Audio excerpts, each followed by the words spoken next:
Hey everybody, my name's Ed Trevors. My pronouns are he, him, and his. I'm an Anglican priest in the Diocese of Nova Scotia and Prince Edward Island.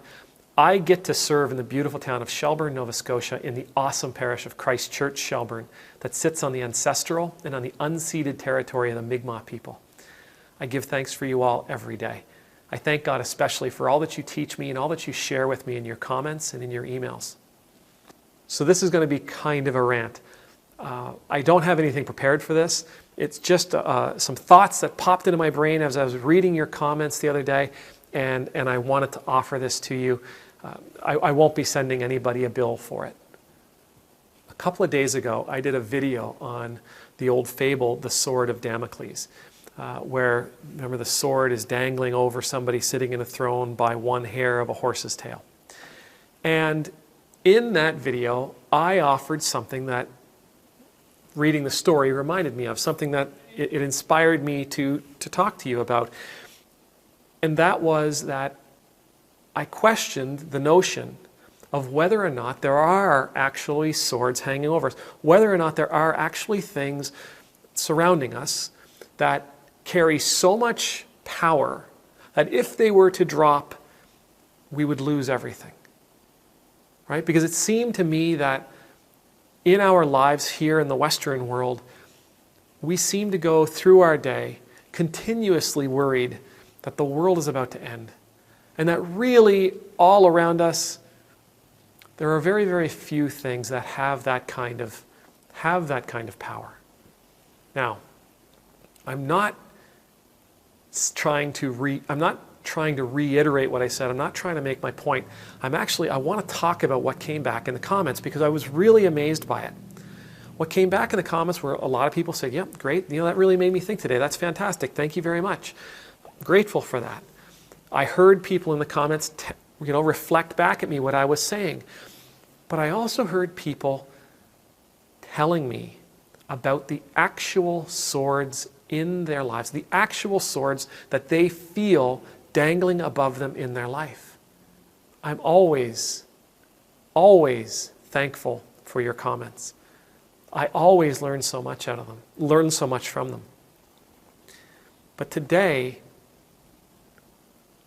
not only do I want to say thank you for everything you all taught me from the comments of that video, I want to offer an idea as to why YouTube is so awesome. Right? This is such an incredible medium for communication and for conversation and for this opportunity to offer a reflection. See, I offered something to you. Some of you said, yes, you're right on. And some of you said, that's not my existence. That's not my reality. That's not my experience. Here's my reality. Here's the sword in my life. And because of that, I was able to, and not only me, but the other people that read those comments, we are all able to come to a place of greater empathy with our neighbors. I'm absolutely floored by that. Because it's through this medium, me offering something, all of a sudden I walk away so much richer, so much wiser, so much more aware. Now, the imposter in me would say, oh, Ed, you got to be more careful next time. But the Christ in me says, you got people talking. And that's what I want. I'm really finding that to be one of the most important aspects to this channel. It's not that I offer something that's perfect that nobody can poke a hole in. It's what you have to say about it. It's how you receive it. It's how it informs you. It's how it inspires you. Because ultimately what happens is you share that with the rest of us. And now we're all richer. Now we all have more because you've shared a beautiful aspect of your life. You've shared a beautiful moment. You've shared a beautiful thought. You've shared a beautiful question. You shared yourself. You shared your story. You shared your memory. You shared your concern, your anger, your grief,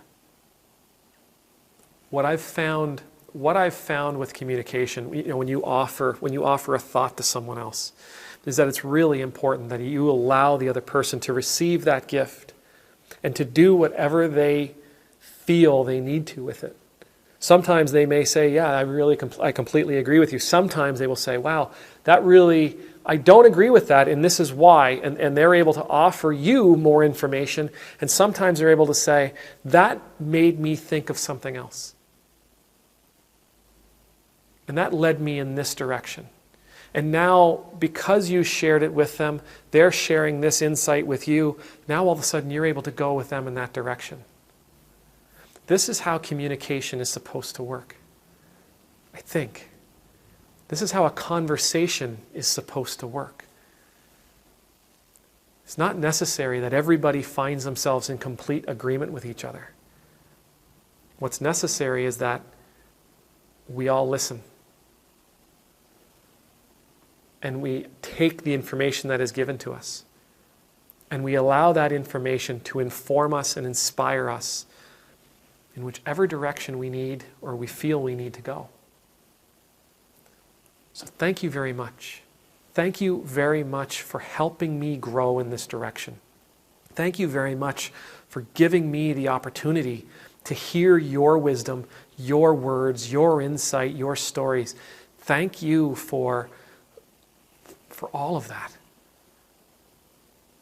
I'm continuously telling you and everybody else that will listen, one of our responsibilities in this life is to grow to be a better person than we are today, tomorrow. You do that. And I'm so grateful for you as a community. Can't wait to see where this will take us. The Lord bless you. The Lord keep you. The Lord make his face shine upon you. The Lord be gracious to you. The Lord lift up his countenance upon you, and may you forever know the peace of being in God's presence. And I pray that you know how truly thankful I am. And I pray especially that you know the profound impact you are having on the other members of this channel. God bless you. Amen.